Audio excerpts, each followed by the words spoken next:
It is I, the Poptimist, and today I'm either about to ruin or enhance the way you listen to the Black Keys. Because something happened in 2009. And no, I'm not referring to me getting rejected by scene girls with the skunk stripe hair, although that did happen as well.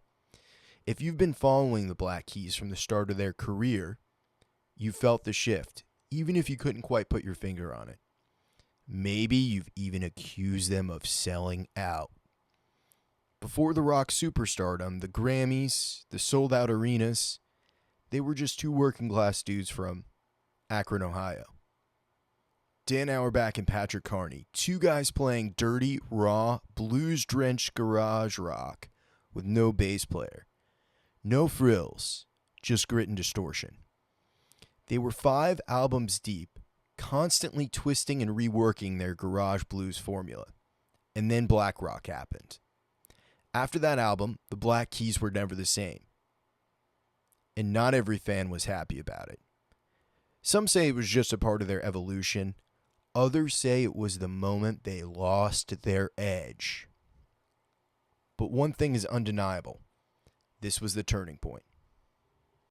But before we get into all of that, hit that like button, subscribe, and drop a comment. I do deep dives like this all the time, and trust me, you don't want to miss what's coming next. Let's rewind. Before Black Rock, the Black Keys were the ultimate two-man blues rock band. Dan shredded on guitar like a chainsaw, Patrick Carney beat the drums like they owed him money, and a bass player? Nowhere in sight, at least in the traditional sense.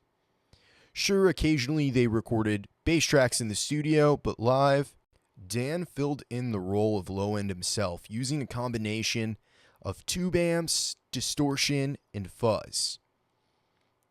It was raw, nasty, and unapologetic. And that was the whole point. The band sounded like they came from a damp basement, because they did.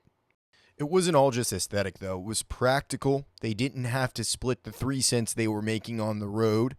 Dan has said numerous times throughout their career that he's a big fan of egg drop soup, and that's all he needed. Didn't have to share it with anybody else. Then Black Rock happened, and everything changed. In 2009, the Black Keys linked up with Damon Dash. Yes, Jay-Z's former business partner, and they made a hip-hop album. They brought in Mos Def, RZA, Raekwon, Q-Tip, some of the most legendary rappers of all time. And suddenly, the Black Keys weren't just a blues rock band anymore. Dan Auerbach did something different on this album. He picked up the bass guitar. Instead of the usual bluesy stomp, he and Carney locked into groove-first, rhythm-driven music. The guitars, they didn't quite take a backseat, but they were part of the groove and part of the vibe. The production was different too. Drums were heavier. The low end punched you in the chest. The bass, it wasn't just there, it was the foundation. Dan wasn't just laying down riffs anymore. He was sitting in the pocket, letting the rhythm section take control. And that changed everything. Now let's talk about what happened after Black Rock. Listen to Brothers, listen to El Camino. What's the biggest difference? The bass is front and center. The grooves are tighter, the production is slicker. This isn't just fuzzy garage blues anymore. It's soul, it's groove, and it's funky. Everlasting Light, bass driven. Howlin' for You, a drum and bass song.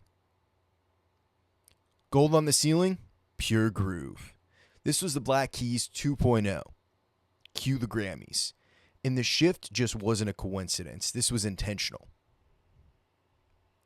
They weren't just an underground band anymore. This was multi-platinum, Grammy-winning, arena-rocking superstardom. But it all started with Black Rock. So here's the deal. There's a difference pre-Black Rock and post-Black Rock. Bands change, bands evolve. One thing I can't stand, though, is people constantly giving the Black Keys shit. I am here to defend them to no end. They can do no wrong in my eyes musically. And I'm sick of people being haters saying, I wish it was more like Rubber Factory every time they release an album. They're not two dudes in their 20s anymore. Things change and people evolve. If you're an artist, you constantly want to better yourself and one up the last thing you did. But I'm also a bass player, so I'm incredibly biased.